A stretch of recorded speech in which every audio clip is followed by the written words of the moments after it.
What is up, you guys? Welcome to the Hangout. It's me, BJ Kicks. I'm your host. I buy comics, I read them, and I review them, all for your viewing pleasure. Now, just in case you're watching on the replay, I gotta say, this is the Hangout where I talk about comics. We have some fun. We hang out, do live Q&A. Sometimes we do interviews. Sometimes we have special guests like we've got scheduled for tonight. So hopefully you can join us live next time. We do this every Thursday at 7 p.m. Eastern. But if you're here live, thank you for being here. And let me know in the chat what books you picked up this week or what you're excited to grab. New Comic Book Day was yesterday. I picked up all my books yesterday, but I haven't quite read them yet. But let's see who we've got in the chat. White Tiger says, Cowabunga, fam. Cowabunga. It's morphin' time, all that. C. Rook says, yeah. Oh, yeah, that's me. My bad. Because everybody came in early. What's up, you trucking nerd? Shannon's here. C. Rook says his clock is 5 minutes ahead. I feel you. I feel you. Toyamic Displays is here. Love that photo there. I love the cotton ball as the smoke. Just great stuff there. Oh, man, a lot of people in here. All of a sudden, Brennan Huff. That's funny. I almost quoted that movie, but it would have been the wrong thing to quote. Let's see. Tom Beppel's in the house. What's up? Omniverse. Yes, I'm feeling a little bit better. It was rough. Yesterday, I felt super fatigued, and I took the day off work. Today, I felt super fatigued. I didn't start feeling better till about 3 o'clock this afternoon. So I guess it was about a 24-hour thing there. But you know, side effects. Azores Tiger says, what's happening? What's happening? Let's see. Lucas Edwards says, hey, C. Rook's birthday was Monday. Happy belated birthday, sir. Give me just a second. You guys know I'm kind of like OCD about weird stuff. If there's too many squares on the screen, it bothers me. So I had to make you guys' comments rounded. Let's see. C. Rook got the first 2 volumes of Alias. He got the Old Republic Epic Collection and the Jim Starlin Captain Marvel Complete Collection. So it's like you got a whole lot of back issues to get through. You know, that's what's up. Phil Duran says, BJ, Phil, what's up, dude? Mary's here. Let's see. Everybody's talking to each other now. So Trey's talking to Shannon. Noah's talking to Shannon. Everybody's talking to Shannon. I'm just messing. But yeah, thanks for asking, dude. I am feeling better. By the way, Noahverse did change his name to Omniverse. So there you go. Devil's Reign starts next week, right? You know what? Let's look it up. I've got League of Comic Geeks pulled up right here. So let's go to next week. And yes, Devil's Reign issue 1 of 6 comes out next week. And let's see. Comic Book Novice is here. What's up, Contra Lad?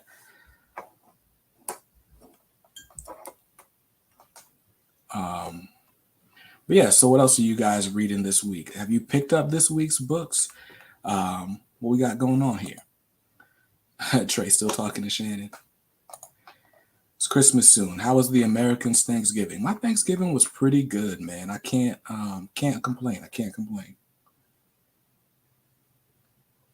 Spent some time with family and all that happened. Toyamic Displays is making a mean stir fry for dinner as he watches this. Toyamic Displays is always making dinner during the hangout. I guess 7 p.m. is around dinner time. But you know what's funny is, oh wait, I just got a notification. I've been tracking a package that's supposed to be coming. It seems to be lost in transit, but yeah. Toyamic Display is always making dinner. What's funny though is I've been making fried rice for like the last 2.5-3 weeks. Like I've been trying to perfect my fried rice recipe, and we make a lot of rice in my house, so there's always a lot of leftover rice to work with, and that's definitely my favorite thing to do with rice. But yeah, Lucas didn't pick up any new releases this week. We got a super chat here from Omniverse. Just put this toward number 2 of 2. Keep it hush hush for now. Yeah, that's what's up. That's what's up. There's something that Noah's working on that I just jumped in on because I'm very excited about it. And that's all I'm allowed to say for now. Now, before I jump into all of you guys' picks for this week, I do have to handle some business. So let's do a quick shout out to our sponsors. First up would be Ultimate Comics. Ultimate Comics is my LCS. I talk about them all the time. They've got 4 locations here in the Triangle area. If you're looking to buy comics and just have fun relationships with fun people, they're great. And if you don't live in the Triangle, you're not local to an Ultimate Comics location, no worries. You can shop rare and exclusive variants on their website at ultimatecomics.com. And you can join them twice a week on Tuesday and Thursday evenings for the Ultimate Comics live show. So yeah, shout out to Ultimate Comics. Thanks for sponsoring the Hangout. And also big ups to Organic Priced Books, the best place to go online for collected editions. If you're looking for omnibus, trade paperbacks, hardcovers, all that, Organic Priced Books has got them. You can pre-order. You can browse in-stock titles. They'll even back-order stuff for you.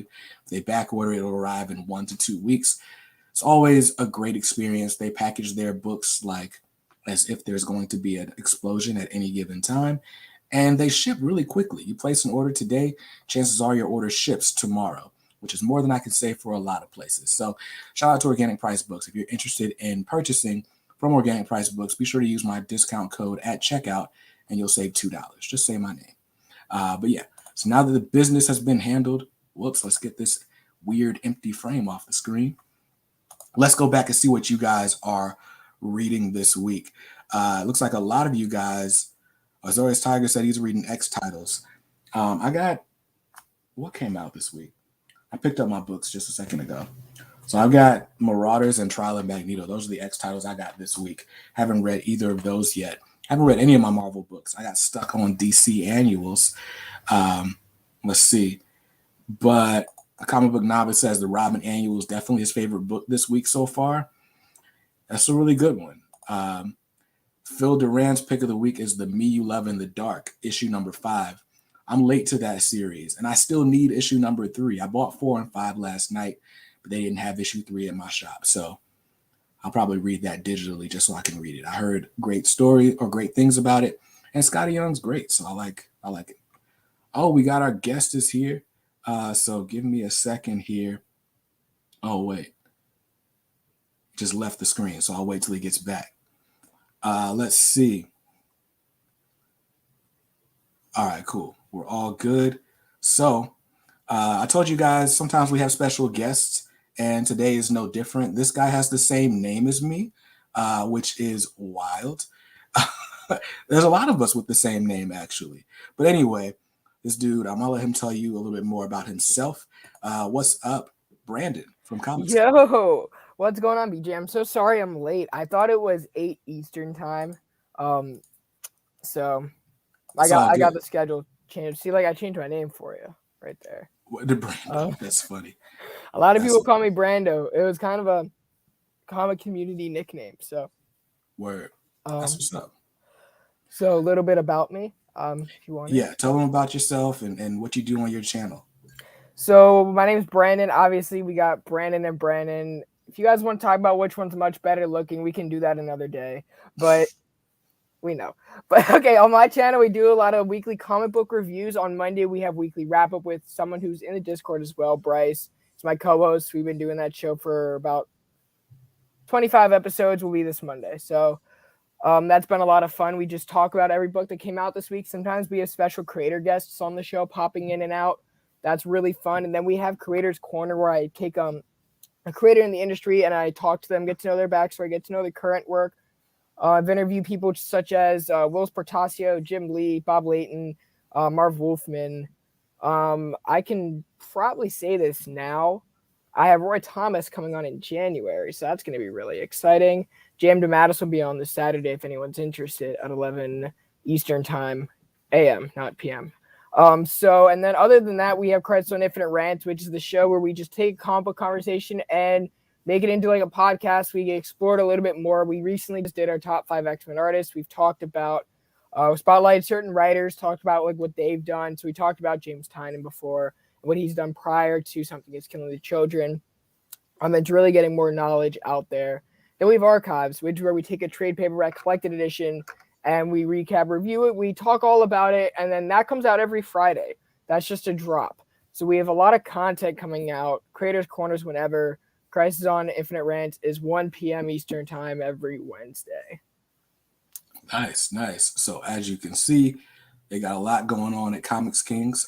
Brandon and Bryce run a great channel there. I'm jealous of all the guests that Brandon gets to interview. And then sometimes Brandon's streams conflict with other things that I'm doing. I'll be editing while they're streaming. So I always have to capture the replays, but they do great content. So thank you, man.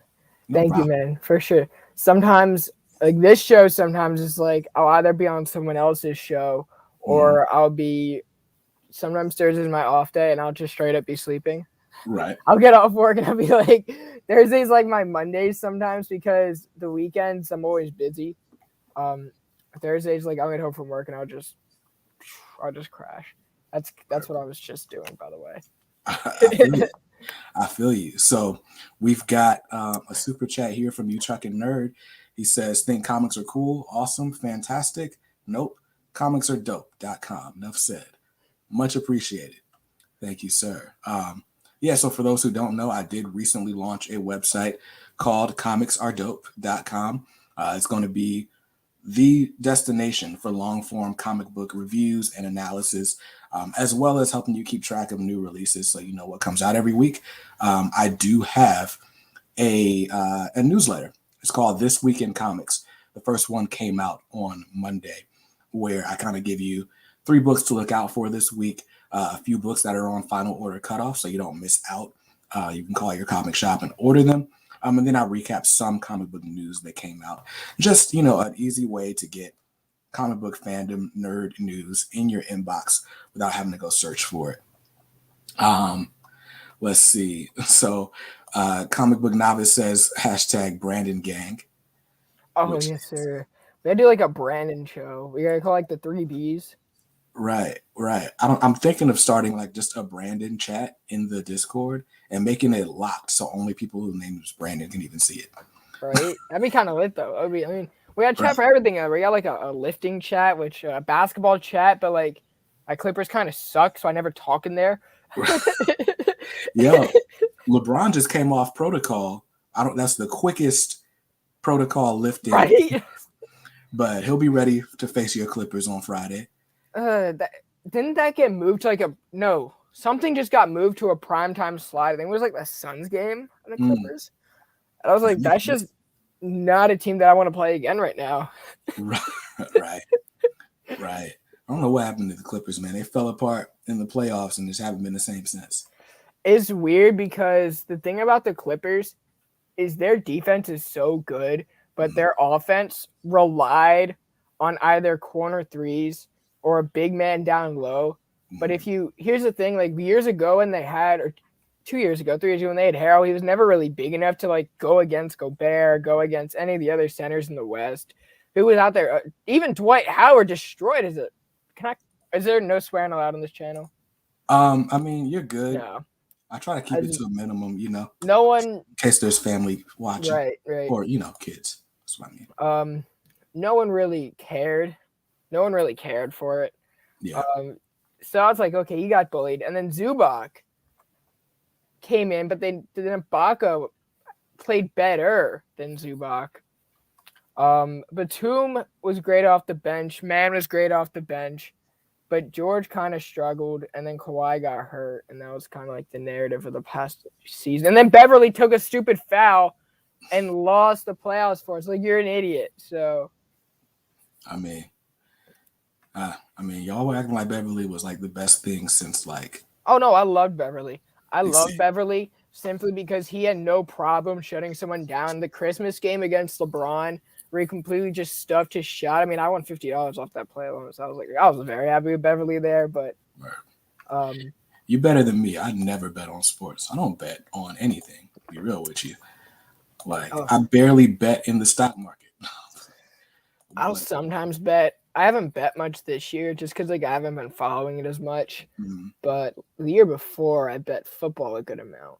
got you. My Steelers went 11-0, so I was happy, and then it just went downhill from there. Word.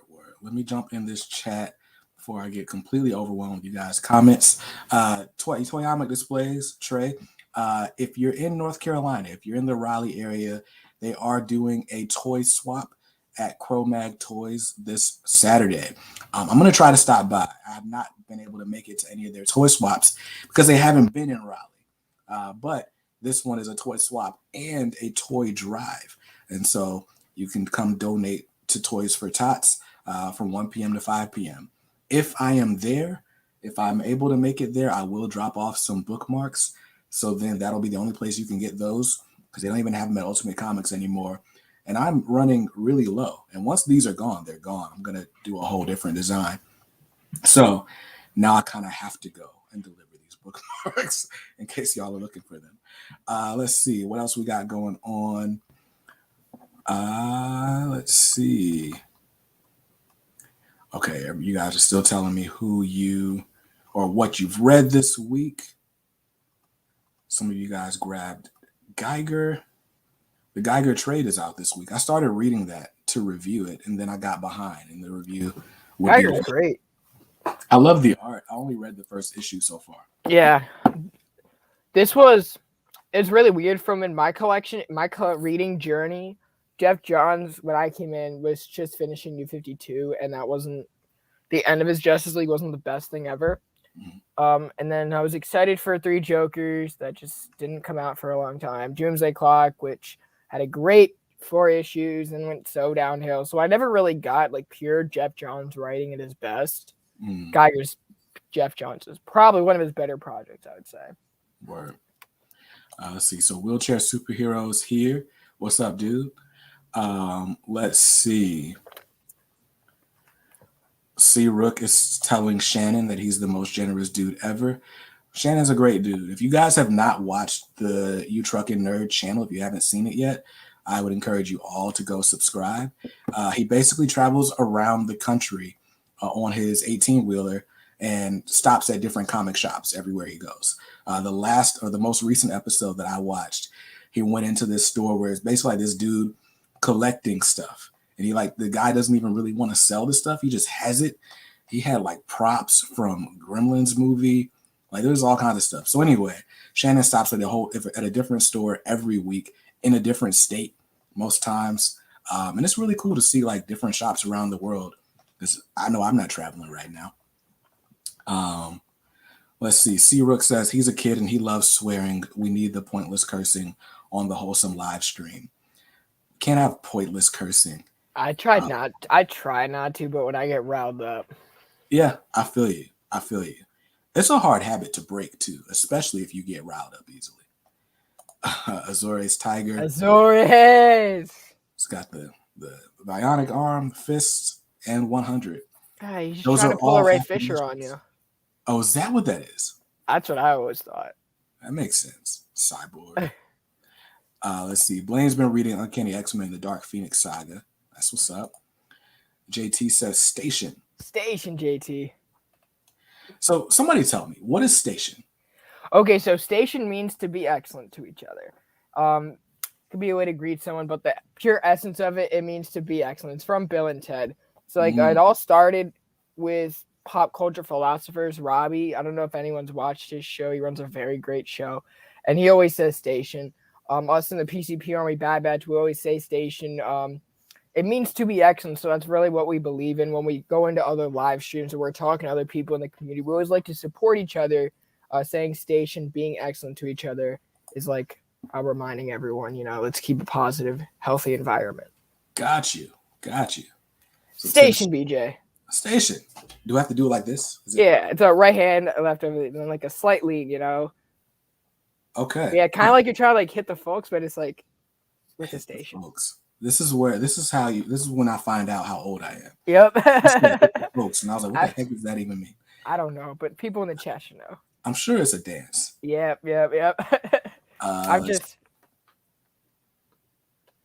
Not a dancer. Same. What's up, Tim? Skip and Tosh is here. Says, what's up? Let's see. JT says, nailed it. Yeah. Let's see. Yeah, if you watch the latest Trucking Nerd video, there is a girl battling cancer. And so stay tuned. Look in the description of that video because I believe he's trying to figure out a way to help out that family. So check that out. Let's see. What collected editions have you guys been reading? I've been reading a whole lot of single issues. I haven't had much time to get to my collected stuff yet. I just finished Sweet Tooth. I just finished Batman's Omnibus by Grant Morrison, the second volume. So I'm working on the third one. Working on my New Mutants one. Everything's away for me. And I just finished rereading Joker War for the archive show coming out on Friday. Got you. Yeah, I'm still in the middle of volume 2 by Morrison. Like it dipped for me like during the return of Bruce Wayne. I put it down and just forgot to come back to it. But I need to finish that run before the end of this year. I thought the middle part of the return of Bruce Wayne wasn't as great. The build up, the backstory, the lore to it was really exciting. I was like, that's cool. That's a lot of cool concepts right there. Right. But when he comes back, it's pretty fun. It's pretty fun. Right. I recommend finishing it. So yeah, I need to get into that because what's funny is I'm loving the Batman and Robin Batman and Robin stuff. But it's like when they put in the Return of Bruce Wayne like in the middle of those issues, it's like those are harder to get through. Right. Let's see. So, what are you guys getting from the solicits Omar went over today? For those who don't know, Omar went over the Marvel solicits for collected editions coming out in the spring of 2022. I didn't get to watch the full stream. The one thing I know for sure that I'm getting that he went over was Donny Cates' Venom Omnibus. Yeah, I got the Absolute Carnage one earlier, so I'm like kind of weary. I'm like, do I get? I know that it's gonna display so nicely on the shelf with the King in Black and the Venomous. I'm like, do I just get all of them at this point just for the shelf's sake? Right. You know, to get that amazing shelf view. But I'm like, maybe. I'm looking forward to Ultimate X-Men when that comes out. Yeah. Just because I haven't read that yet. I'm really excited. I was going to on Marvel Unlimited, and then that got solicited for Omnibus. So I'm like, we can push that a little bit. Right. Ultimate Spider-Man, I'm going to be picking up later in the winter, and Charles Soule's Daredevil, I'm going to be picking up. But depending on a lot of things, it depends on my Omnibus picking up, but I'll get them eventually. I feel you, dog. I feel you. Omnibus costs money. I'm lucky in that everything that I really wanted for the last 2 months got pushed to next year, so I got time to save. And now I can use my Christmas cash. I'm sure I'll get Christmas gift cards and stuff. And now I can use those to make my pre-orders. So I'm excited about that. Yeah, that's what I was looking at doing. Except there's some stuff that like I want right now. Like I want Priest Deathstroke right now. That's been like in and out of my cart. Morrison's JLA Omnibus. Because I think I'm going on like this big Morrison binge, and I've already read his JLA, but now I'm just like, I need the Omnibus. Word. So what's funny is Deathstroke by Priest, that went on sale at my comic shop for like Cyber Monday or whatever. Was that Cyber Monday? I ordered it. They had it for sale this was Tuesday, I think. But they had it for sale for $47. Whoa, yo, you should have dropped the link, man. I did. Oh, wait. I didn't drop a link because I'm not sponsored by my comic shop. I did tell somebody about it. I can't remember who it was. Somebody posted the link in the K Squad. That's how I found out about it. But I think they posted it in the Facebook group, not the Discord. I got the Morrison Superman that was $30 on in-stock trades. I was like, because I heard it was great, and I wanted to read it. I've been wanting to read it for a long time. They have it at my LCS, but I've never picked it up. Right. I've never been the biggest Superman fan. Neither and have I. The fact that Grant Morrison's Batman was kind of trippy, I was like, I'm fine with that because I like Batman lore. Like, I love that Batmite shows up in the run and like all this, like all these deep cuts. But I'm like, if he does like deep cuts with Superman, am I going to care as much? Probably not. But for $30, I'd give it a try. That's how I ended up with Aquaman by Jeff Johns. It was like $36 forever. Oh yeah, Bryce. Bryce was in the same boat with that. I was like, I've read it, but it didn't blow my mind enough. It wasn't my favorite Jeff Johns book. Word. So, just so you guys know, the DM variant of Daredevil by Soul is out next week. Yes, JP just confirmed that's coming in for next week's release. Blaine wants to know if I've read any Punisher. No, I did buy a Punisher omnibus about this time last year. I walk into my shop, right, and I'm just looking at the omnibus shelf, and Dan from Ultimate Comics Raleigh is just like, hey, if you grab anything off that shelf, I'll let you choose another one that's 50% off. And I was like, all right. So I grabbed the Punisher, and Nightfall Volume 1, all in that purchase. Nice. Which Punisher one was it? This is the Garth Ennis Punisher, but not the Max one. Okay, so it's like after. I'm trying to read his run. Word. The only Punisher I've ever read is that one crossover they did with Eminem in it. Yeah. I've never been the biggest Punisher fan. So Word.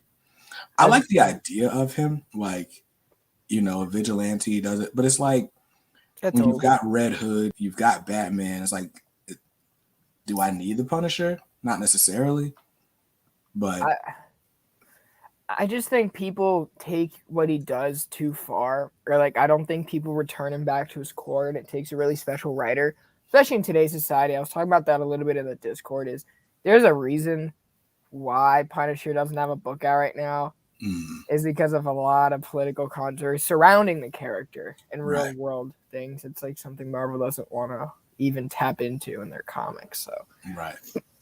So C-Ro's got a question for you. What posters are those on your wall? Are those all right? If I can pick up my computer, I've never given like a room tour before. We'll see how this goes. So I got there it is. I got like the Adventure Man poster right there with the Greg Horn Green Lantern. There's like a blur, and then I got a Mike Coulter Luke Cage signed. I got to meet him, and then I got a Spider-Gwen. Speaking of the Punisher, that was a gift from Klaus Janson, and then I have a Aladdin and Jasmine signed by both of them for the animated movie. It's my favorite Disney movie. Word, that's funny. Aladdin, it's my second favorite after The Lion King, but it's very close. They kind of flip flop for me, depending on the day. I like the music from The Lion King more, but I like the story of Aladdin better. And the genie is the best character out of the two movies to me. So they're like 1A, 1B for me. I would say my top three would go Aladdin, Hercules, Lion King. And then an honorable mention would probably be Mulan for me. Yeah, those are all strong picks. I love Hercules too. I took Latin in high school. You know how like there's always like the one day a week or one day in the semester. It's like, all right, we're going to watch a movie. We're not doing anything. They always picked Hercules. And Hercules has nothing to do with Latin, but that's what we watched. Yeah. Let's see. So let's catch up in the comments. You Truckin' Nerd says, God bless anyone who can binge Morrison. That man makes my head hurt. Oh, it's funny because I was also reading Hickman's Fantastic Four at the same time. So I'm like, it didn't dawn on me, but I was doing a Hickman and Morrison binge. I was like, what the hell am I doing? Yeah. That doesn't sound like a good idea on any earth. Oh my gosh. I was like, I love this. I don't know why. It's just not meant to happen, but I love it. Word. Let's see. And Blaine says, Comics Kings, I agree with what you said about the Punisher, but he's one of my favorite characters ever, like top 10 comic book characters. That's awesome. I don't think I've only met probably the second person that I know that's had that in their top 10. So Word. And Skip and Tosh says Little Mermaid all day. See, my ex loved that movie. I no longer do. So Dang, you can't let your ex ruin Disney movies for you, dog. You're doing it wrong. Let's see. So Phil Duran says, BJ, start reading Punisher and you'll see Red Hood is no Punisher. An Image Red Hood fan. Word. JC, the comic geek. What's up, Jason? Says, I like the Punisher team-ups he did with Marvel superheroes in the 90s. He also wants to know, what is Something Killing the Children about? I've read one issue of Something's Killing the Children, and it was about a monster killing children and a lady hunting said monsters. In a nutshell, In a nutshell, so there are these people with the masks. They're like the people who are in charge of hunting these monsters that is killing children or killing people. Right, so there's a girl, Claire, was tasked that. So we get to learn about Claire. We get to learn more about like kind of the bureaucracy that is what she's in, like the whole purpose of the mask, the purpose of everything going on. And it's a really good horror book. Word. It's not my favorite. I love that book. It's probably one of my favorites this year. But if we're comparing Tynion books, I think his Detective Comics from Rebirth was much better. And that's a hot take right there. Word. I feel like that's not that hot of a take because everyone loves the Tynion Rebirth. I love Tim Drake, so I love seeing when he loves Tim Drake. So that was yeah. So let's see. Legion of Comics is here. What's up, Legion? What's up, Mark? Let's see. Yesterday. Nice. Born Hitman says Lion King 2 is the best animated sequel. Great soundtrack.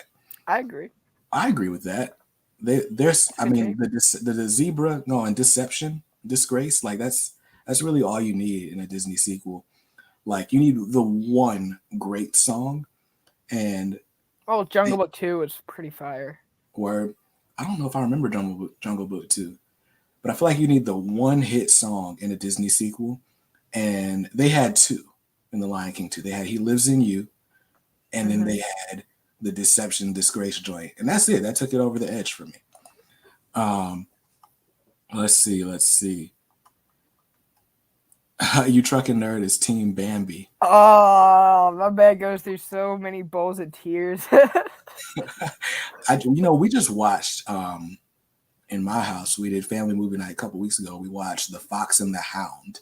That was a good movie. I hadn't seen that since I was like 6. Skip is agreeing that I can't do Bambi, bro. I can't do Bambi. I like the movie. It's just I won't watch it again.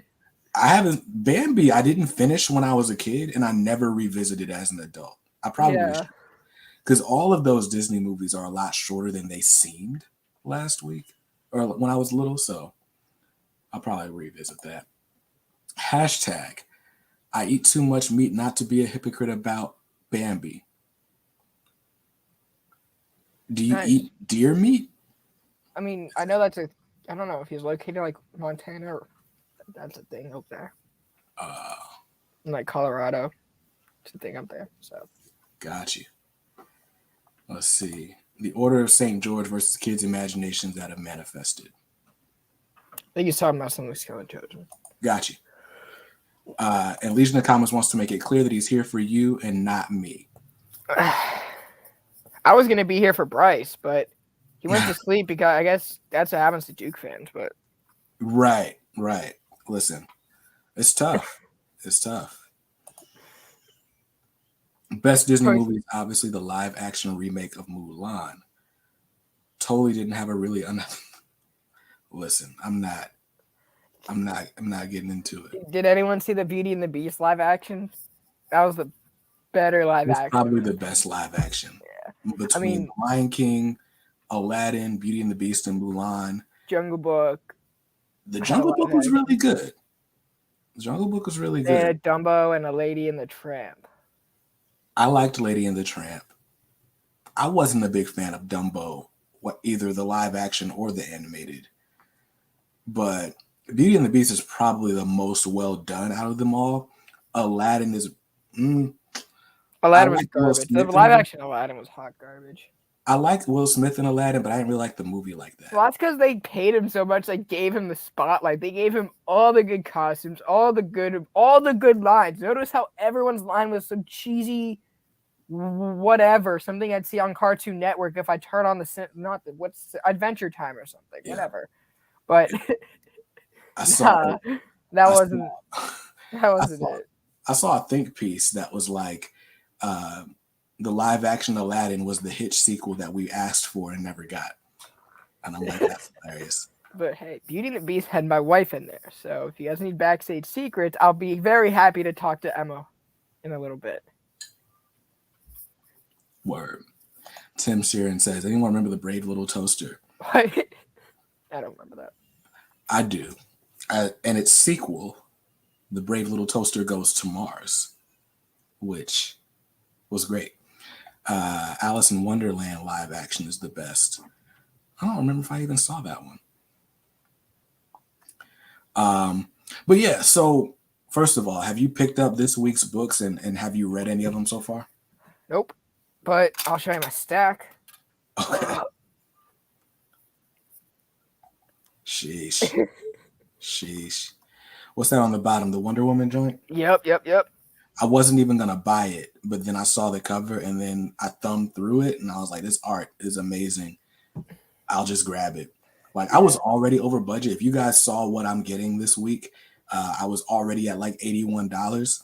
I walked out of the shop spending like $105 with tax. So thankfully I sold some stuff so I could afford it. But man, DC like hit my pockets super hard this week. They'll do that all the time. I think I learned my lesson from DC when I got the Doomsday Clock slipcase. Because like, they announced it, right? And it was like super rare. I was like, I'm getting it because I haven't read this yet. So I'm going to just get it in that nice little slipcase. It came with volume 2 in the slipcase and a filler that said, go get volume 1. And I was like, I just paid over the top crazy for this. Or I got to pay another $30 for the first hardcover. Yeah, it's insane. Anyway, I don't get why they wouldn't just put it all in the slipcase. I was so mad. I was like, just make it like a bargain deal. Like, put the $70 price tag, so I'm not ending up paying $80 total for a story I didn't even. And I was like even more buttered because like I didn't even enjoy the back half. I didn't even enjoy part 2. Word. That's funny. Well, that's terrible. It's not funny. Oh no, I laughed. I was like, it's like one of those like you got to drop your shoulders, just look at yourself in the mirror, think twice about your actions, and just do the same thing on another book the next time. Right. So I haven't read Doomsday Clock. I got the trade because I've never read Watchmen. I've tried. I feel like Watchmen is going to be like Star Wars for me, where everyone loves Star Wars, like universally. And I tried watching Star Wars and it just never worked for me, right? It wasn't until I got married. I got married like in 2014. Then they announced all the new sequels. And my wife's family, they're all huge Star Wars fans. So I was like, I am not about to be the only one in the theater on Christmas that doesn't know anything about what's going on. So I just kind of forced myself to binge all of Star Wars in the original release order. And I didn't really like it until midway through Return of the Jedi. Like when Yoda shows up and explains like the light side and the dark side and all that, and there's like this kind of religious allegory, I'm like, okay, there is something that I'm familiar with to latch on to get me through the rest of this. And then I loved it. But man, it took forever for me to care about Star Wars. And I feel the same way about Watchmen. Every time I open it, I get to like Rorschach's journal and I'm like, ugh. And then you get to like the random like pirate thing. And I'm like, all right, I'm going to have to like really take a day and just say, I'm not doing anything else. There's nothing playing in the background. The kids are gone. My wife is gone. And I'm going to read Watchmen. If for no other reason than to understand what everybody else loves about it, even if I don't end up loving it as much. Right. But yeah, the idea of Doomsday Clock seems really interesting to me, but I don't want to read it without having read Watchmen. I would say there's some parts that's necessary, some parts that don't, because there are 2 new characters that are more interesting and does expand more on Rorschach. But I've read Watchmen. I don't have the knowledge everyone else does on Watchmen. I have enough to hold conversation, but Watchmen never drove home. It's funny, like I'll read Watchmen, or I read it once, and I looked at 20 people that recommended it to me. I said, did we just read the same book? Like, I understand why people love it, but also it just didn't, could be a generational thing. But yeah, I don't know. I wasn't the biggest Watchmen fan. I feel like Watchmen kind of struggles because everything that came after it was so much inspired by it. And so it's like when you read Watchmen now, you've also read a bunch of stuff that Watchmen influenced. And so it doesn't seem different enough to be like, and you're like, okay, why was this groundbreaking? Like, I'm sure if I read a bunch of like Silver and, Bronze Age stuff before I read Watchmen, then I'd probably appreciate Watchmen a lot more. But Yeah. Right. So Searook didn't like Watchmen either. He appreciates political stuff, but he's tired of super serious, edgy comics. I gotta watch the TV show though that Zack Snyder produced. Where Zack Snyder produced it? Or That's the no, one he with did Gina some. King, Was it right? the movie or the show? Whichever one. He did the movie. All right, Zack then I've Snyder got to. did. I'll just put that on probably tonight or something. And from what I hear, the movie is pretty much like panel for panel the same as the comic, with the exception of the ending. Something about the ending is different. Okay. Did someone diss Star Wars? No. Oh yeah. If he dissed Star Wars, we would have thrown hands already. It would have been like a third screen, like kind of.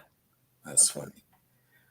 Let's see. So, you Trucking Nerd just got The Last Ronin 1 through 4. I love The Last Ronin. The fact that the 5 issues that it's going to be are going to have come out in 3 different calendar years is just insane to me. Like, just put the book out. Right. But every issue is amazing. So I can't really complain that much. But I'm like, does it really take this long to put this book together? Right. JC wants to know if you have any other hobbies besides comics. I like football. Being from Pittsburgh, you gotta love sports.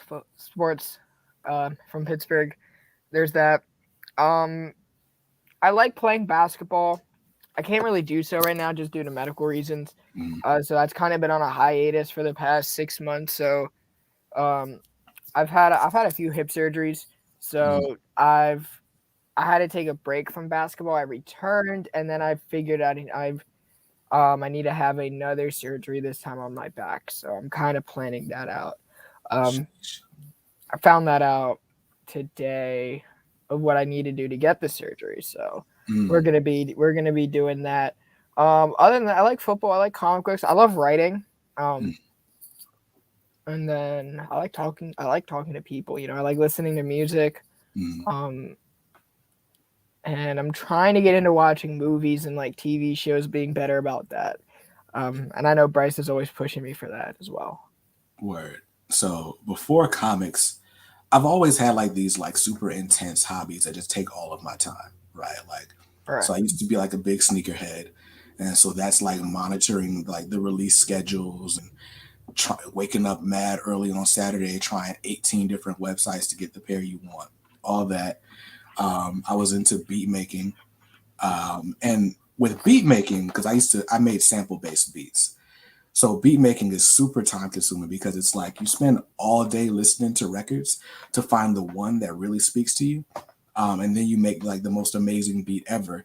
But it's like 8 hours of work for like a 2-minute beat that you love. But it's fun. I like making I like making things. It's kind of why this channel exists. I just like putting new things into the ethos or whatever we want to call that. But yeah. And talking about comics, I do like videography and photography and stuff as well. But yeah, doing stuff on YouTube is kind of the best combination of everything because I can make intro music. I can set up my shot the way I want to, be like, get my little cinematography kick in and all that stuff. I need to get a mic and webcam. I need to get a upgrade. Yeah. 2022 is going to involve a lot of live streaming for me. So I'm going to have to upgrade this webcam. I've had this webcam specifically since 2009. And so I need something with a better lens. I'm probably going to buy a mirrorless camera and use that.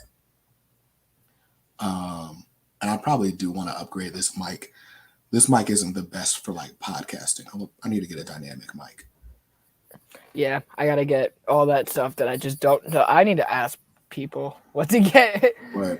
Because it's not an area I'm too familiar with, but Got you. And I know it's expensive, so. Got you. Yeah, before I was into this, I was very heavy into music and music production. So that audio knowledge helps out a lot. But it can definitely be a rabbit hole if you're not like sure what to get into because people will just recommend the most expensive things. And a lot of times it doesn't take that. Right. Call Me Top Gun says, what's up? He's liking the stream. TM Nerdy says station to Tim. Station, Travis. Let's see. Hot take: the best of Star Wars is in other media, games, books, comics, TV. Brandon seems to disagree with you. Another hot take. let's make Brandon mad tonight. Tim Drake is a boring Robin. Let's see. Oh, dang. What did I miss today? Big Herm says, "What's up?" What's up, Big Herb? Station. Yeah, but I think 2022 is going to involve more drops because we've kind of reconstructed everything to where I'm only going live for weekly wrap up and then for Creators Corner. Got you. Yeah, I'm doing a lot of live streaming. Well, I'm not doing this is the only live show I'll be doing here, the Hangout, once a week. But on my other channel where I talk about music, business, and marketing, I'm going to be going live every week, and I'm going to be chopping up those videos into other videos. And yeah, it's going to be a lot of live. And so at this point, if I'm doing live streams on both of my channels, I might as well level up the quality of it. Right. Let's see. I'm trying to make sure I'm caught up on these comments. Speaking of music, my grandfather introduced me to Jimi Hendrix and said, "This is better than Wow," or whatever the heck his name is. That's hilarious. Tim Sheeran has mixed feelings about Tim Drake Robin ever since Batman Urban Legends. You'll be okay. If you liked Tim Drake before, I don't feel like that's going to change anything. Changes what Tim Drake has done. JT says, "First time watching, you got a super smooth voice, brother. I appreciate it. It's the coffee." I woke up from my little nap and I was like, "Oh, he's alive." I was like, "I thought it was an hour." I just didn't make my coffee. I was gonna bring that over to the table. My bad, dude. Comics King, or my bad. JC wants to know what your favorite format is for collecting singles. As of right now, I love reading my weeklies and singles. I love the Omnibus. I love Omnibus. I think they look great. I think they read great. You get everything, and you can read it at your own pace. Yeah. Excuse me. Yeah.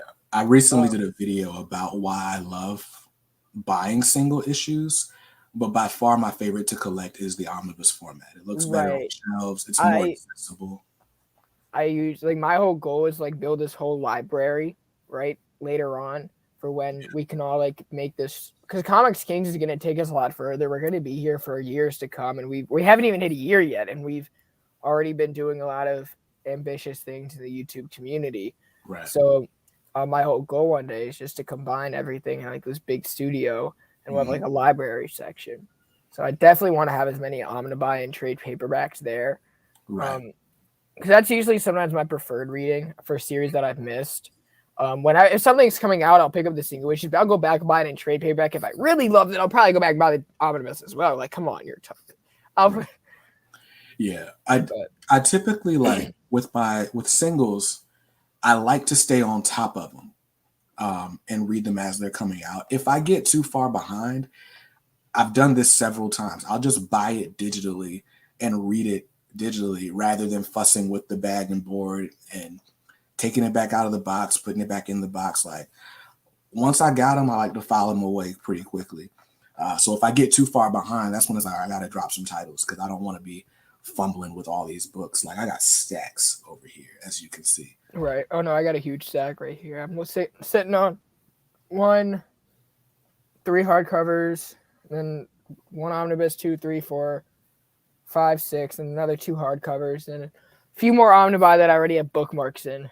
Word. So that backlog is real. I feel you. Let's see. But I used to be into back issue hunting, but I'm not as much into that anymore. I can't do back issue hunting. There's just too many of them. I'm not super big on grabbing key issues unless it's if there's a character I fall in love with, then it's cool, I'll grab that if I have the money and if I find it somewhere. Cool. Right. I had my favorite's Daredevil. I won a Torpedo mystery box for a Daredevil #1, but I ended up having to sell it for the surgery, for the last hip surgery I had. So I guess it's bittersweet. Daredevil kind of saved me in a way. Yeah. Help me out, because I only paid like $30 for it. Sheesh. And then I flipped it for a good amount, which it was put to a really good cost. Absolutely. Skip says he loves singles. He loves the bagging, boarding, and organizing. It's like gardening. Love to handle magazines. Yeah, you know what? I went through a bunch of single issues just 2 days ago, bagging and boarding and sorting and all that stuff. And I do like it was relaxing in ways that I didn't think it would be. Like I was like, oh, this is cool. Like it was cool.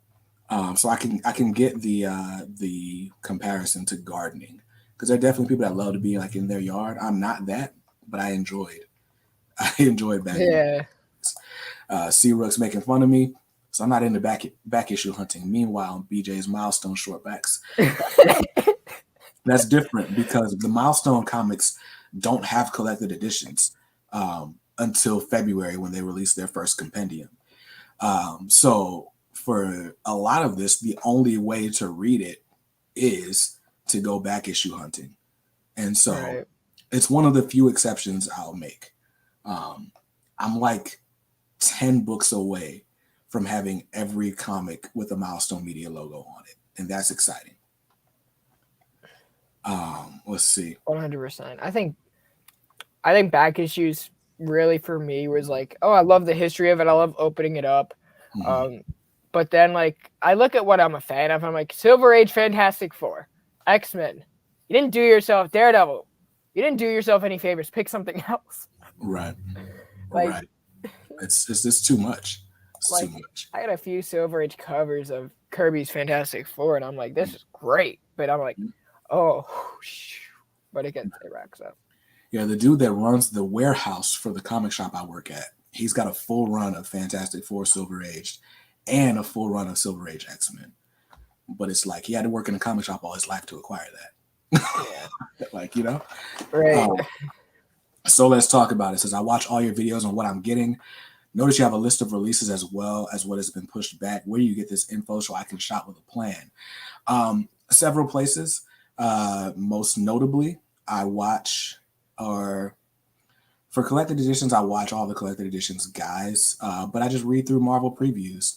If you're looking for one place to kind of monitor releases, here, I'll share my screen because I got to get into this week's books anyway. A great website to look at is League of Comic Geeks.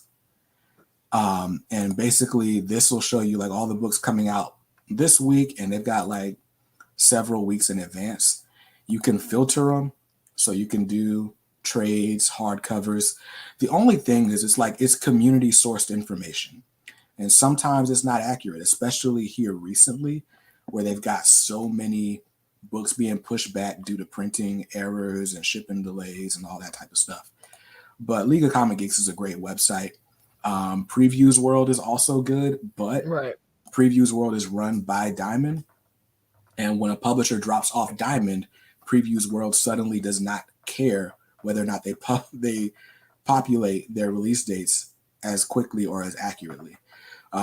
So there's a lot of different places you got to look. My website, comicsaredope.com, we do an article every Sunday detailing all the single issues and graphic novels that come out.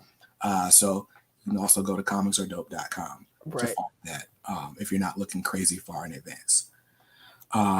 I've used, as of lately, I've been using Comics Are Dope. I checked y'all out. I've been using Comic List on Go Collect. Yeah. They're usually pretty resourceful. You can't really look at all the covers, but if you just want to get a glimpse at what's coming out, I just go down. I'm like 1, 2, 3, 4, 21, 22, 23. So yeah.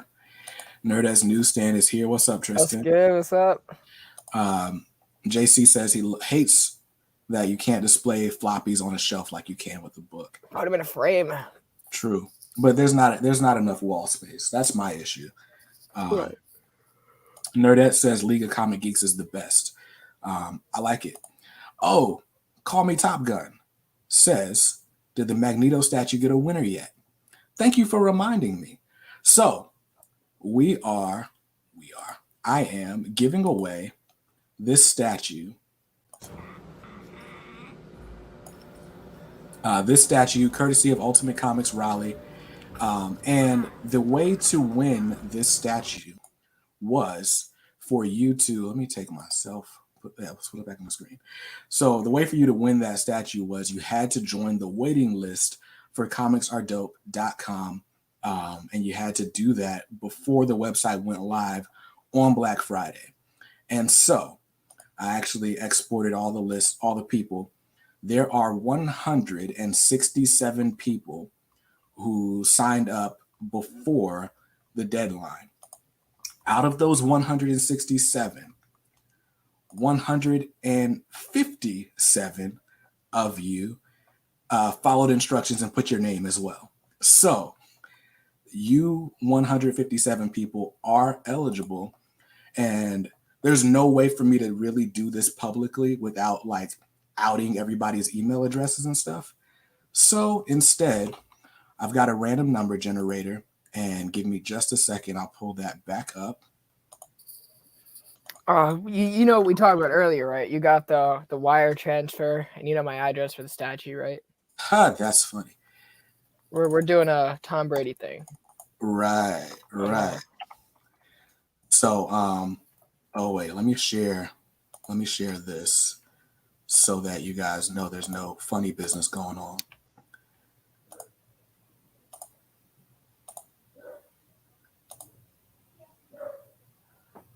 My dog is going crazy, which means my daughter must be home from the basketball game she went to.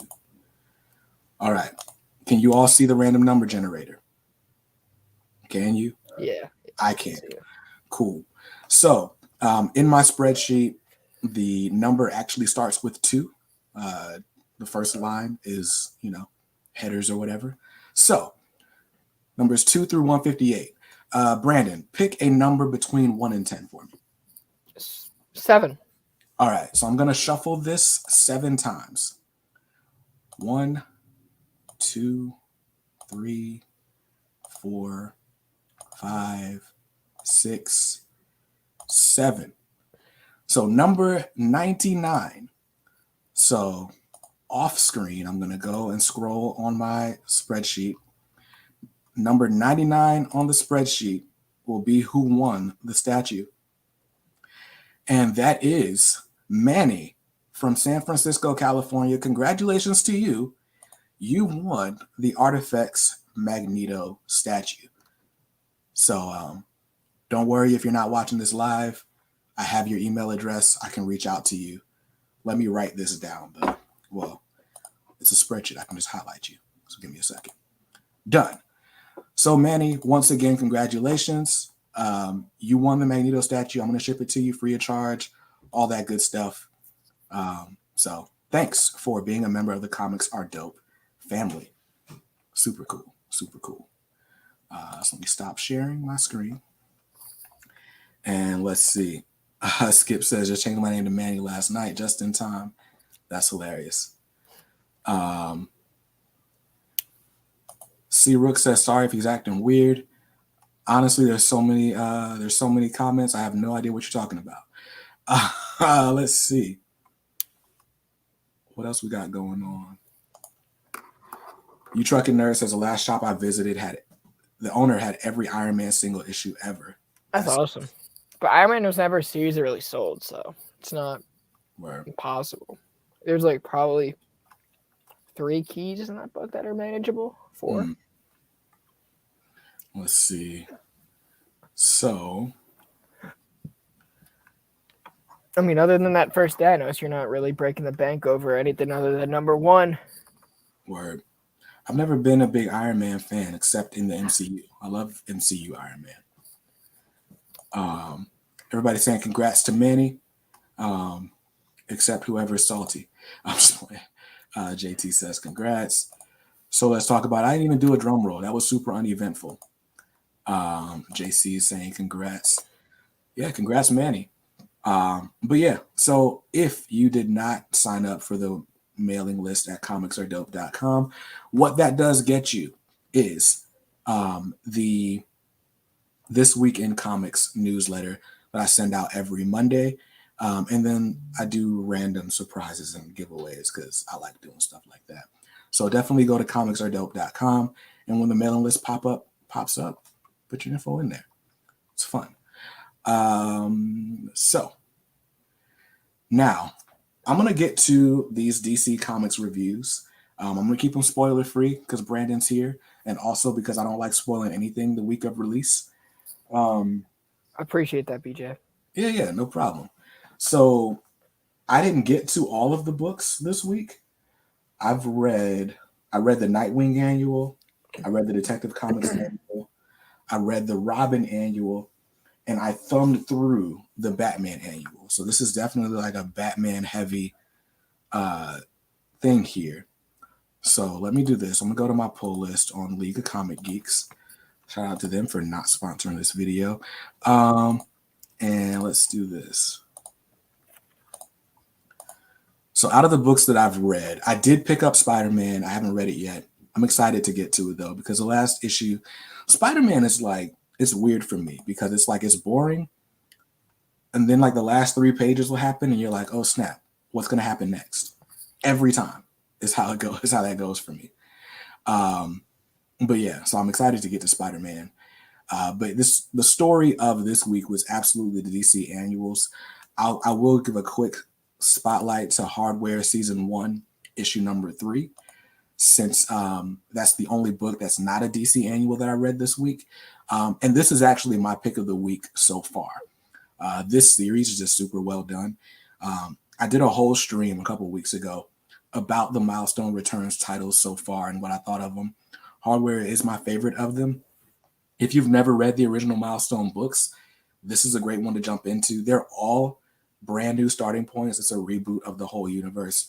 So you don't need to have read the super out of print stuff to know what's going on. In a lot of ways, these characters are actually really different. But Hardware is very much close to the original. And there's not much I can say. I did like a mini review. If you go to the community tab, you'll see it. But Hardware, what I think it does really well is just the scripting. But the art by Dennis Cowan and Bill Sienkiewicz is like just amazing. But I think what makes it special is what Brandon Thomas gives them to work with. He's an awesome writer. If you haven't checked out Excellence, that's his creator-owned title. You should check that out via Image Comics and Skybound. He's also writing a bunch of Aquaman stuff. I know, Brandon, you've been reading his Aquaman stuff, right? I read his Future State Aquaman, and I really liked it. Word. But I'm waiting for... I don't know. I think I'm not really missing much with Jackson as Aquaman right now. So I'm going to buy that in a trade, especially because like they really haven't done anything with Aquaman right now. Mm-hmm. So, and his Green Arrow, whatever was the Deep Target, they just switched personalities. I was like, that's stupid. So, Word. I found it to be very like non-interesting. So. Gotcha. So yeah, oh my bad. I've been off Brandon Thomas for a little while now. Oh yeah. I mean, I like him. I really like his work. It's just, I'll get it later. Gotcha. I feel you. I think if you like Brandon Thomas, if you liked Excellence, there's a lot of themes in here that are similar. Like one thing that's different about this Hardware from the original is his suit, right? His suit has always talked. Like he was the first guy with the artificial intelligence loaded into his suit. Like think Jarvis in Iron Man, right? He did that before Iron Man. But in this iteration, Hardware has like given his suit the voice and like consciousness of his father. So it's like he's always got his dad in his ear, like do this, do that. And I think that's one of those twists that's like, this is very different, but very dope. And Brandon Thomas just does those family and mentor relationships really well. But yeah. I was never introduced to Milestone. When I first started doing content, my really good friend, he was all into Static and everything. We no longer do content. We're not really friends anymore, but he kind of got me into Static. And now that the new series launched, I've been reading Static. Everything else, I was just going to read all collected so I can dive deeper into the characters more. Word. And Skip says he's not a Magic person, but Excellence was really good when he was reading it. Gonna grab issue 12. I'm not a big Magic person either. In Excellence, the magic almost feels like an afterthought. It's not an afterthought. It's clearly a plot device that drives the story forward. The book is about the magic, but there's so much else to love about the series that like I didn't mind that it was a magic based book, I guess is my point. Right. But yeah, with Excellence, I forced myself to stop reading it because I backed that Kickstarter and I wanted the first arc to be wrapped up in as I'm reading the oversized hardcover. So I'm still buying the single issues, but I'm not reading them. I just got an update that my hardcover should be here by the end of this month. So I'm excited about that. But yeah, so Hardware Season 1, Number 3, the short version of it is I gave this book a 10 out of 10. And in my rating system, a 10 out of 10 is a perfect comic book. A 9 out of 10 is the best book I read in a week. An 8 is a pretty good comic book. A 7 is a good comic book with a noticeable flaw that I could not ignore. Anything less than a 7 is probably not the best book, but it's probably got redeemable qualities unless you get to like, I think 5. If you got below a 5, it's not worth reading in my reading scale. All right. But yeah, so that's what I read first. And now let's get into these annuals in the order that I read them. So the first one I read was the Robin Annual for 2021. This one, let's see, what is in my notes? Basically, this one just kind of gives you backgrounds of a lot of the characters that Damian is fighting, almost in like a DC handbook kind of way, but it's Damian finding this information in a specific way. I won't tell you how he finds this information. What I love about this Robin series and a lot of these Future State or Infinite Frontier Bat Family books is how Alfred's presence is still felt, even though he's not alive anymore. And Damian has to make a choice in this book that does feel consequential, even though it's an annual. Like with an annual, a lot of times you'll feel like, oh, it's going to be a throwaway story. I can read it or not. This one, it felt like it was worth the read, and I'm excited to see what comes after. This one, I gave an 8 out of 10. It's definitely the best of the DC annuals that I've read so far this week. I'll give it that. And let's see. While we're waiting for that to load. There we go. Oh, my bad. Spoiler alert. Yes, Alfred died. Like That was just that was like a 5 month ago spoiler or something like that. You're good. No, Alfred died. Not even years ago. Yeah, because when Alfred died, I was still working in an office. And I haven't worked in an office for 2 years. So, yeah. Feels like Alfred died in Tom King's run. Yeah, I know. In issue like 77, 79. Yeah. But y'all got to check out Pennyworth. That show, I feel like it's coming to HBO Max soon or something, right? Yeah, I'll watch it then. Word. Skip says he feels the same about Excellence. The relationships are more of the core. He really liked the short and the Skybound X issue. I did too. I heard people were really high on that Robin book. Yeah, no, that Robin book is outside of, maybe even including that, the Hardware book, might be my favorite book of the week. Hardware, I think, is a better done book for what it's trying to accomplish. But that Robin book, Damian's my favorite character in the Bat family, or he's my favorite Robin anyway. And this series is doing a lot to develop him as a character. And this annual was just really well done. You get the origin of Flatline, which is awesome. There's just so much, there's a lot to love about that series. I can't really say much more without spoiling it. Let's see. So the next book that I read was this Nightwing Annual.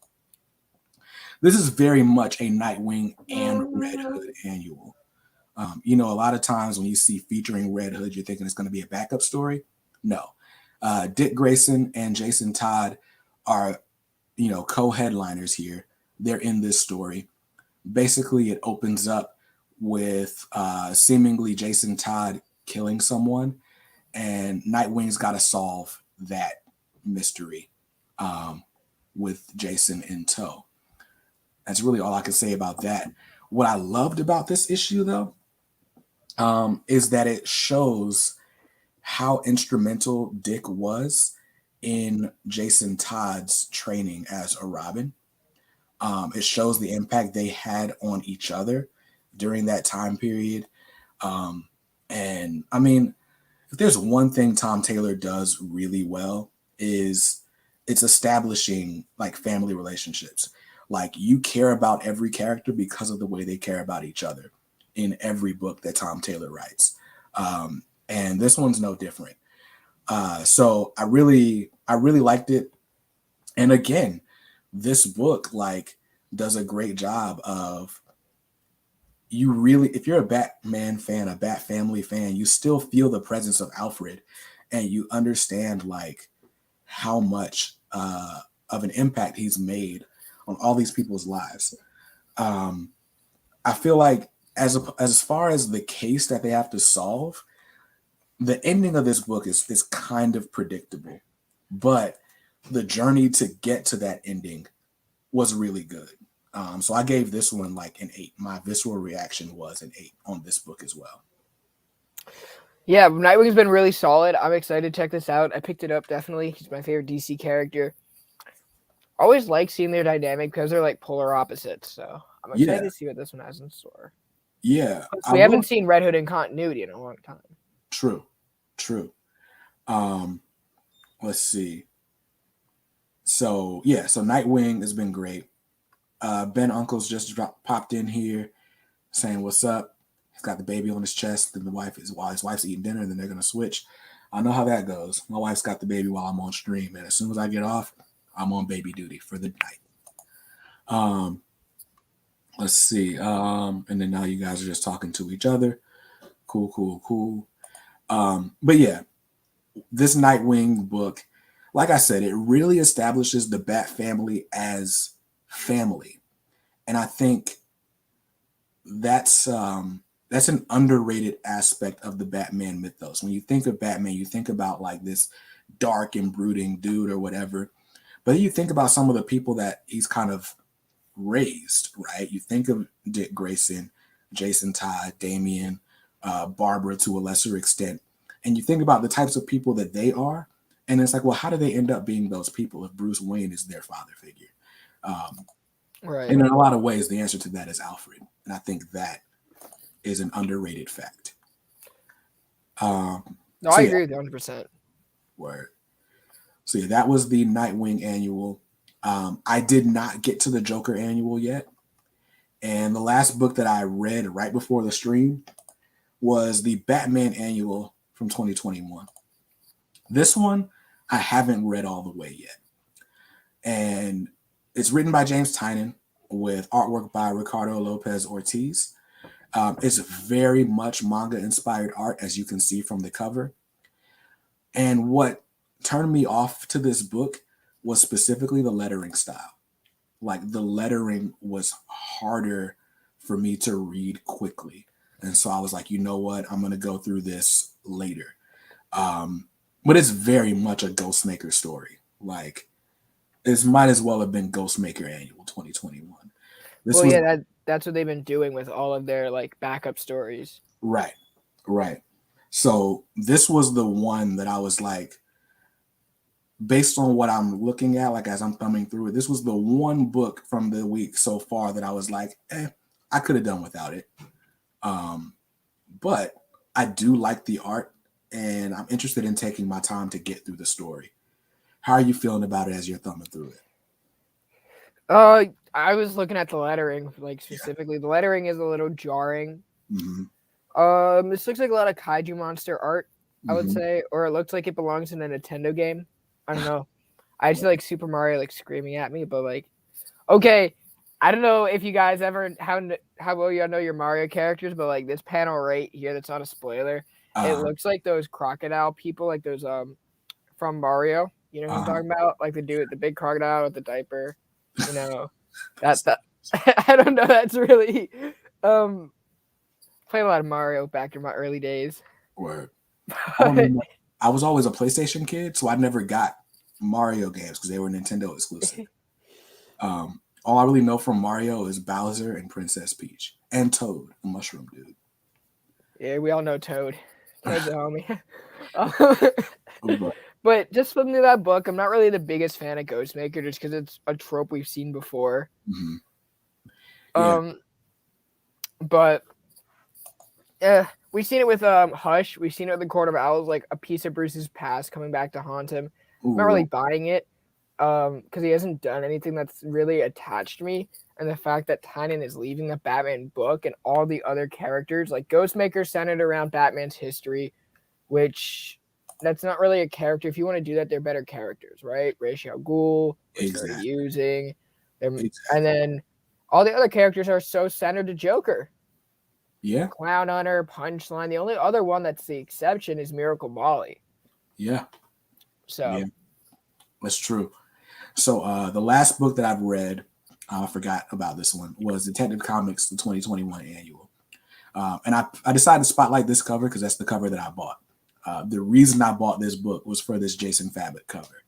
I mean, I was going to pick it up either way because my rule is I'm never going to break my Batman run or my Detective Comics run. Everything else can get the chopping block. Those two cannot. Even if they deserve to be on the chopping block, I just won't stop buying them. But anyway, Detective Comics, the 2021 Annual. I think the best thing about this is the variant cover that I bought, but it's not bad. So, speaking of people coming in from Bruce Wayne's past, that's what happens in this book. We get like an old criminal from Bruce's past, seemingly starting up their spree again. And the central question in this book is like, does Arkham and does Blackgate Prison, is it helping Gotham or is it hurting? So this one definitely draws like a lot of parallels to like the real world conversation of how are we rehabilitating criminals, or are we? Do we have a criminal problem or do we have a mental health crisis? Right? That's the question at the center of this issue. What I didn't particularly, this was the only book that I read this week that I was like, okay, when is this one going to be over? Like all of these are oversized issues. They're all a little bit longer, but up until this one, nothing felt like it. This one, I found myself like, okay, how many pages are left? So that's never good. So because of that, I gave it a 6.5 out of 10. What I do like about it that kind of overcomes its shortcomings is specifically Nightwing. This book is a Nightwing and Batman team up. They're trying to solve this case together. And it does a great job of highlighting the difference between Bruce and Dick. Specifically, how compassionate Nightwing can be. It put a lot of Dick Grayson's great personality traits on display. So if you're a Dick Grayson fan, chances are you're still going to like this issue. But it was a little heavy-handed for me. And like I said, this is the only one that felt like a long read. And the art, by the way, was not as enjoyable. It was very much like, let's see. I'll put it up on the screen real quick. I'll find a non-spoilery page too. But the art here, okay, here's the first page.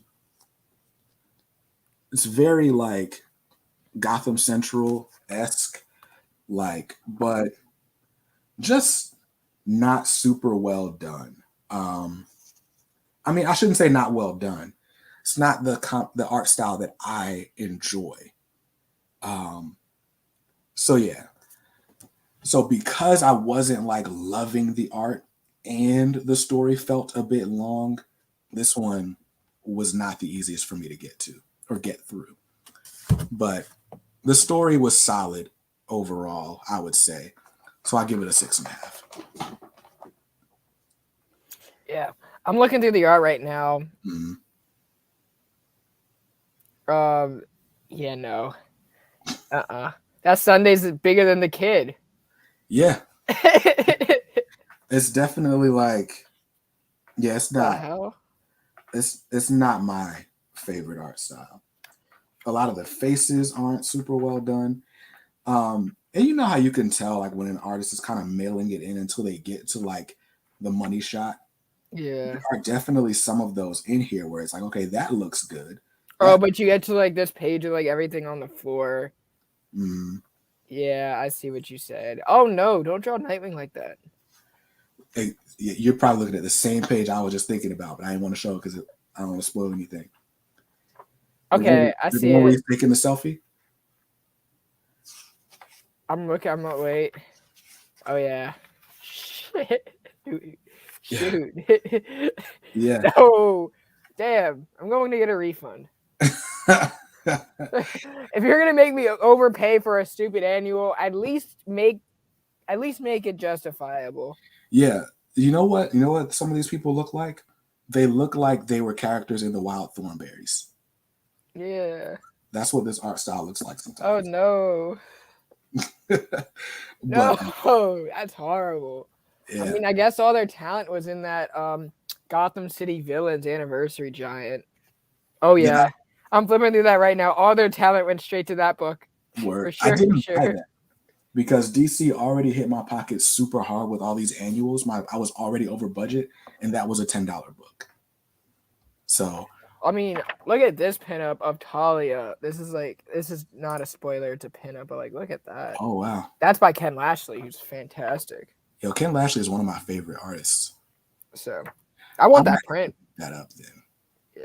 I mean, you had Danny DeVito and Dan Mora teaming up. That says enough. I'll give that $10. Philip Kennedy, who's been a really good friend of mine, he did a story in here, so I always like supporting his work. That's dope. But I'm flipping through this, and the art's fire, bro. I would recommend putting in the money for that. That's fire. Here's my thing though, because with a lot of those like anniversary giant type issues, they end up putting out a deluxe edition version hardcover a few months later. So I need to check the solicits and make sure they're not going to do that, because I'd rather have it in hardcover if I love the art that much. Gotcha. I don't know what they offer in that. I've never really done any of those hardcovers. I've just picked up the floppies and like a cool variant that I like. I was like, oh, or like the Festival of Superheroes, like the Asian Festival of Heroes, that's getting a hardcover. Then this will probably get one. Like Detective Comics 1027 got a hardcover. A lot of those giants, not all of them though, because the Joker 80-page giant, the Catwoman giant, none of those got them. But some of them they do it with. If they're doing it for the Festival of Heroes, I would like to think they're doing it for that, but who knows? This is really dope. I'm sorry. I'm like flipping through this. I'm like, this is dope. But go back to the shop then, because I do like that that Libra Mayho variant. I like that one. I think it's Libra Mayho. It looks like it on the this cover. one's Libra Mayho. Yeah, that's the one I'm talking about. Yeah, it's just the A. Yeah. So I might have to go back and grab that, even though I'm over budget for the week, and I just bought Christmas gifts. Things we do for comics. Yup, I gotta buy a Christmas gift, but I know what I'm getting her. She's not into X-Men, so she refuses to read X-Men, so I'll get her the ultimate guide to the X-Men. So look at you with one person to shop for. I gotta buy my wife stuff. I bought my daughter.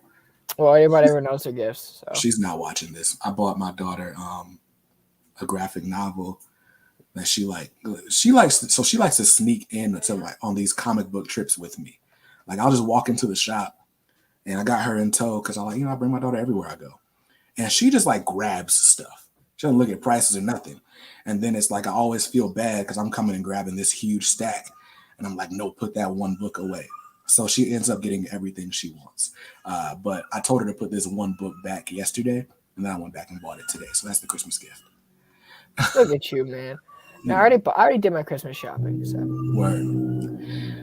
Let's see.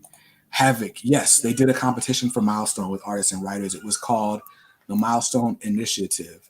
It was basically a contest for people who were trying to break into the industry. I don't write and I don't draw, so I couldn't enter, but that's a great opportunity. I know some people that did apply. They're going to be announcing the winners soon because I think they're flying out the winners in February to Burbank. That's dope. Right? Let's see. Tim wants to know if I got the Joker Annual. I bought it. I didn't get to it yet. I guess I can tell you what else I got that wasn't on my list.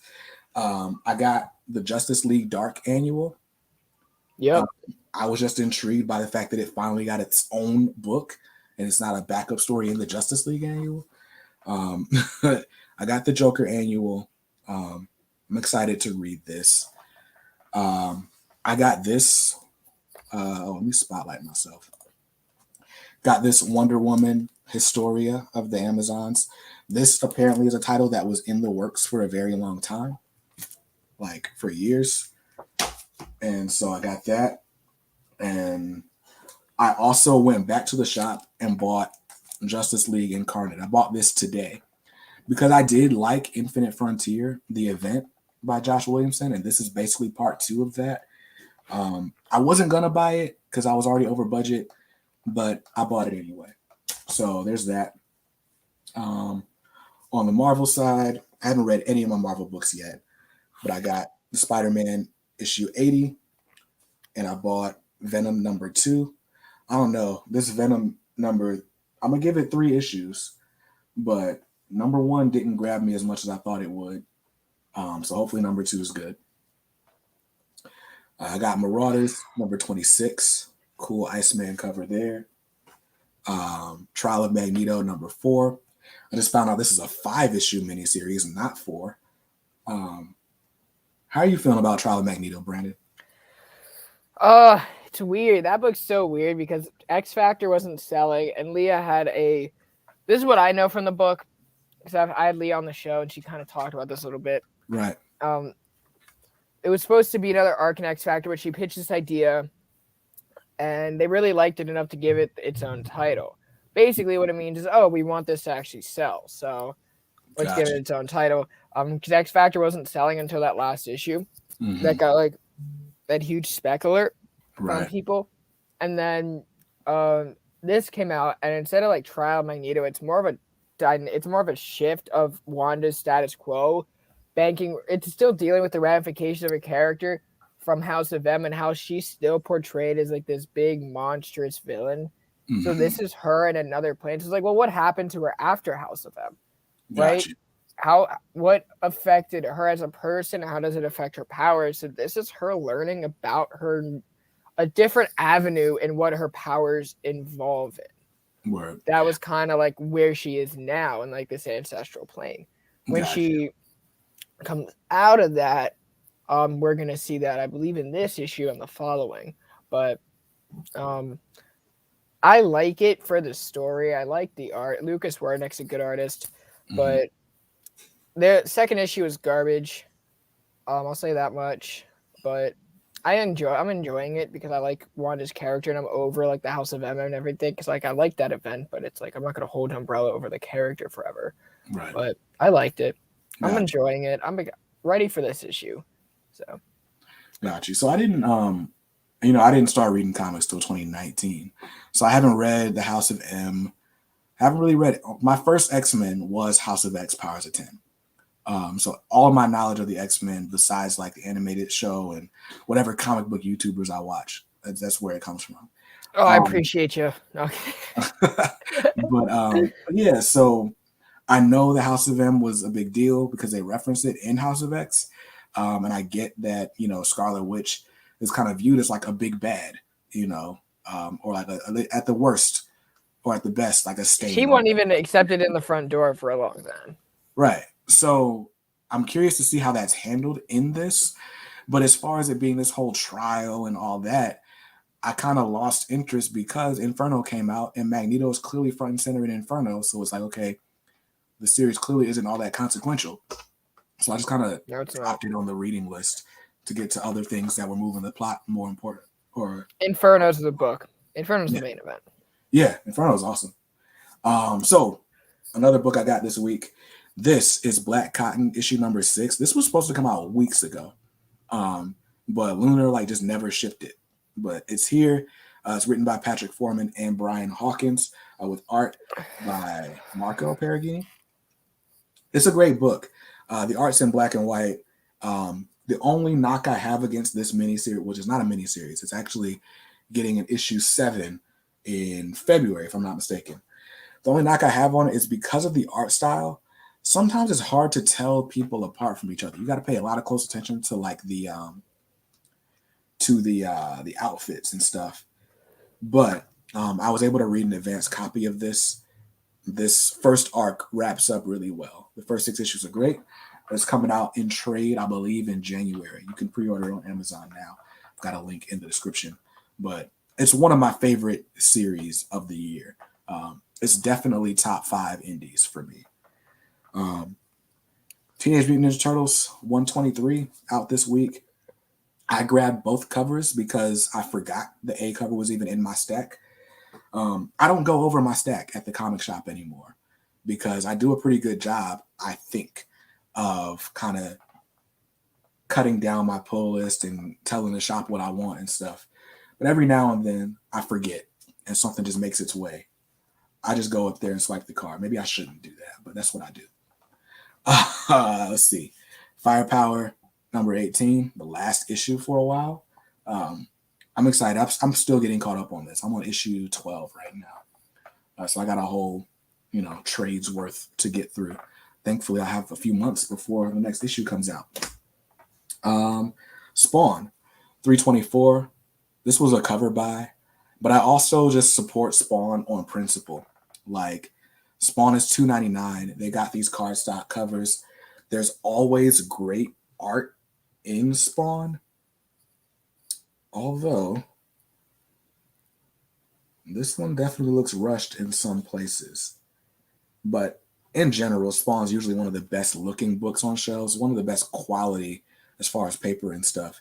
And it's only $2.99. So I buy it whether I like the story or not. Here's a book that I didn't know was still on my pull list. Department of Truth. This is issue 14. I've literally never read an issue past issue 3 of the Department of Truth. I like that book. Word. The art was hard for me to get through. And so I was like, this is one of those books I got to take my time with because the pictures aren't telling me the story as much as the words do. So I got to really read it. You really got to read that book.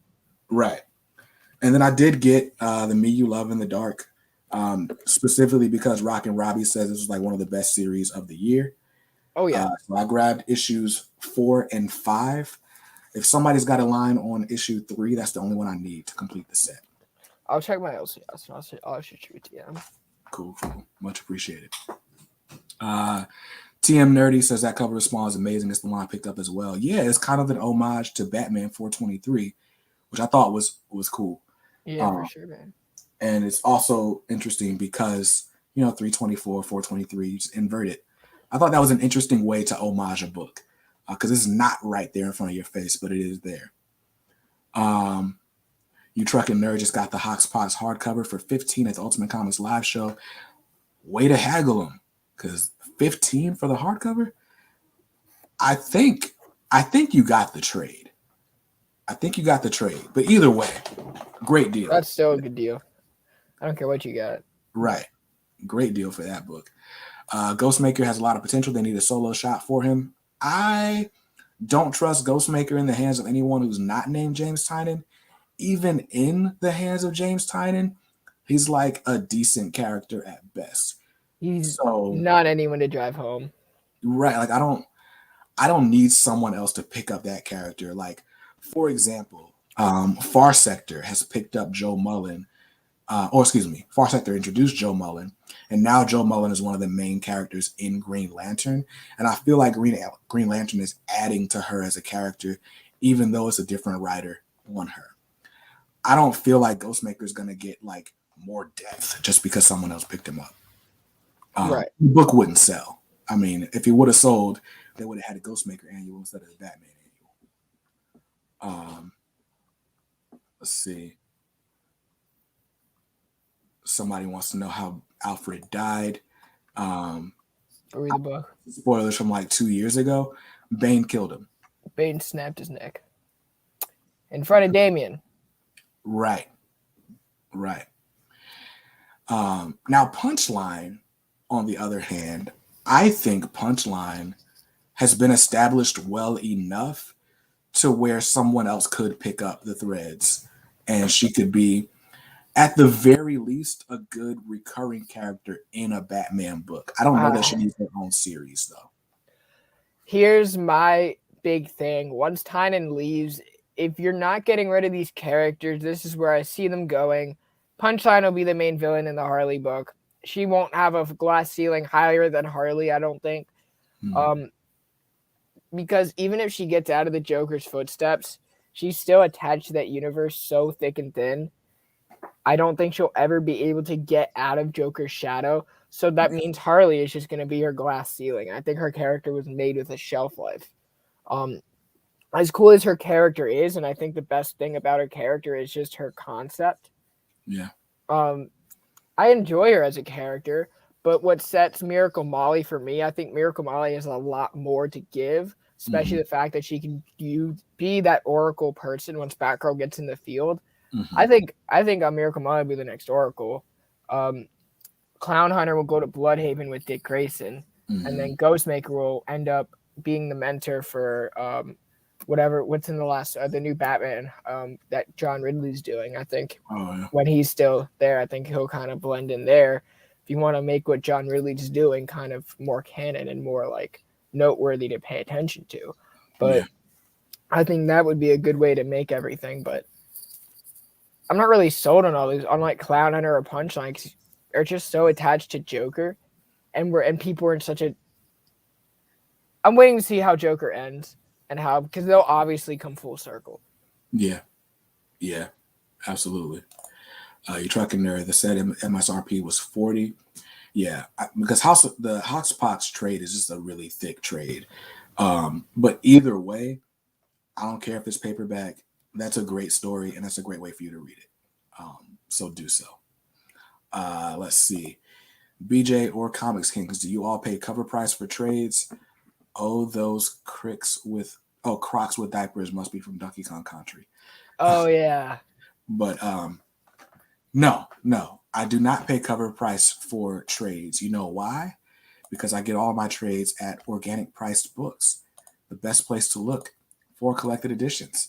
And if you would like to save money, you can use my code BJKicks at checkout and save $2 above and beyond the prices they've got listed.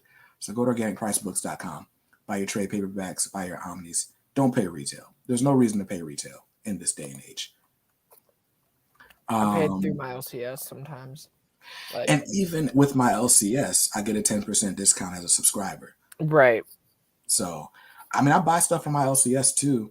I just got the Once and Future Deluxe Edition slipcase because they just happened to have one in stock. So that set me back $77 with my discount, but I think it's worth it. It looks awesome, and it's Dan Mora on artwork. I've been looking for that slipcase, but so supposedly Boom wasn't supposed to release any, like at all, and they were going to release more in April. And so the ones that are out right now are certainly scarce, but they're supposed to be releasing more in April. Yeah. There's supposed to be another FOC for them. So if you haven't secured one, just talk to your local shop, right, whoever, and you'll probably be able to get one.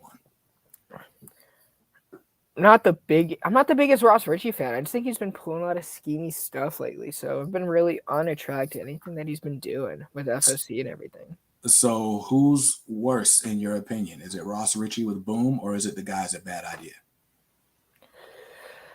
People do it. Bad Idea doesn't bother me because I'm not buying their books. But Ross Ritchie, I'm gonna say Ross Ritchie. Word. I feel you. But I heard Bad Idea hasn't been the best. Got you. Let's see. Noah has to have a live show the same time as you, so I got to scoot. Much love. I'm gonna have to throw Noah through somewhere, something that I'm playing. Much love to Trucking Nerd. I appreciate you, Shannon. But yeah. I mean, I was reading some of the Bad Idea books, but the way their scheme works, my shop just kind of instituted a rule that if you buy a Bad Idea book, you're prepaying for all of them and you're getting all of them. And so because of that, there was no, let me try this out, see if I like it. I just had to buy them all. And because of that, I just never read them. Because I was like, well, I got to buy it. It didn't have to earn a spot on the pull list. So I was like, I'll just get to these when I get to these. And so I really liked they did like a dollar book, the Hank Howard Pizza Detective. I like that book a lot. There was a backup in that book that was like awesome. I read the first 2 issues of ENIAC. Those were pretty good. There's one more that I'm missing that I read and really liked. The books have not been bad at all. None of them that I read have I disliked, but just all of the hoopla and the hoops you got to jump through to get one of them, I was just like, eh. Thankfully, my LCS is a bad idea destination store, so it hasn't been difficult for me. It's been a little difficult for me to dive into the books just because I haven't really been attached to the stories. Mm.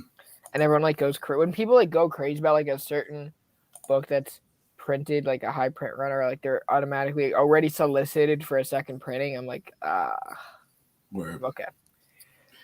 Yeah. I'm not missing anything. I feel you. Like I said, I mean, the books are well done. I wouldn't say it's anything that's like worth paying overpriced for. Like, it's not worth all the hoopla that I'm seeing like on eBay and. Oh no, like no modern book is, unless it's like a Ultimate Fallout 4. Right, but they're decent. They're decent books. Havoc wants to know if I got the other History of the DC Universe hardcover. I did. I got it. I like the other History of the DC Universe. I only read the first 3 issues. Issues 4 and 5 kind of fell under the radar for me. I bought them, but just never got around to them. So, but yeah, I enjoyed it. How did you feel about other history? Because you were shaking your head. It wasn't what I wanted. I think with the other History of the DC Universe, you have so much story to tell. You're basically limitless. Mm-hmm. John Ridley, I think, is a very... I mean this with all the love in the world because I kind of enjoyed Black Panther and I want to see him improve as a writer, but it was very amateurish to me because I think the one thing that he suffers from being a screenwriter and going into comics is he still works with the glass ceiling in his writing. Like, oh, I can only take it this far. In comics, you're God. You can do whatever you want. Mm-hmm. If you want to put this character in this point in the story, you can. You don't need to worry about a budget. You don't need to worry about their agent. And I think his stories really suffer because he writes with such a screenwriter mentality. I feel you. And so with John Ridley, the only thing I really read out of the History of the DC Universe, I really loved issue 1. Issue 2, I liked, but I didn't feel as connected to. And I honestly don't remember how I felt about issue 3, if that says anything. But I guess what I've read the most of his is his Batman run, the Future State stuff. He did the Future State, Next Batman. Then he did Next Batman, Second Son, which was a chore to get through. Yeah. And then he's doing I Am Batman now. I Am Batman is where I feel like he's just now kind of hitting his stride with the Tim Fox character and finally giving us some action and like progressing the story forward. But it's almost like you can tell he's writing for the screen. Like he's writing things in a way, bless you, man. He's writing things in a way where it's like he's like either teasing for an ending or just assuming the audience is going to stick around. And so you'll have like full issues that are just like nothingness. Proposition. Yeah, like, and it bothers me. He'll figure it out. My thing about his Black Panther right now is it's an ongoing and he's only written miniseries. I'm worried about the pace, especially in the last few pages. I don't know if anyone read that yet or we're allowed to talk spoilers about that yet. I haven't gotten to that one yet, so I will stop you from spoiling it just because we're not going to spoil it. Cool. But word. Havoc says that Venom, I feel, is going to be a build up to a good story. Oh yeah. I think the Venom is going to end up being good. Issue 1 didn't hook me, and I think for me it's recency bias. Like I just got super deep and hardcore into the Donny Cates Venom, and Donny Cates is just such an exciting writer. Like it's not a lot of like slow burn with him. It's like you get like something that's like super out there, and then it's like, okay, well, what's going on? How I get here? And it's just like there's just like stuff going on all the time. With Venom issue 1 from Al Ewing and Ram V, for one, because I haven't finished Donny Cates' run, there was a lot of stuff that isn't necessarily spoiled, but it's like there's a new status quo that was established by Donny Cates.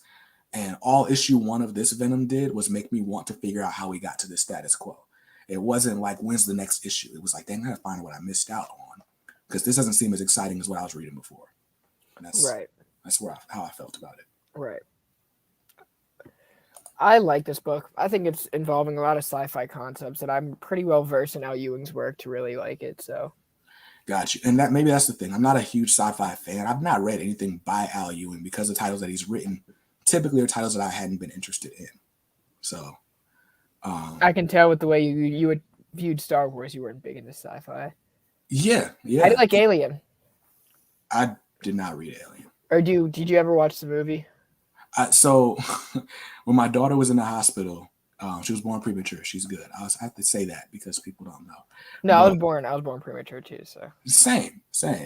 We're all preemies here. But anyway, I was there holding her, and the Alien movie came on, and I was just like, man, I tried to watch it for a little bit, and it wasn't for me.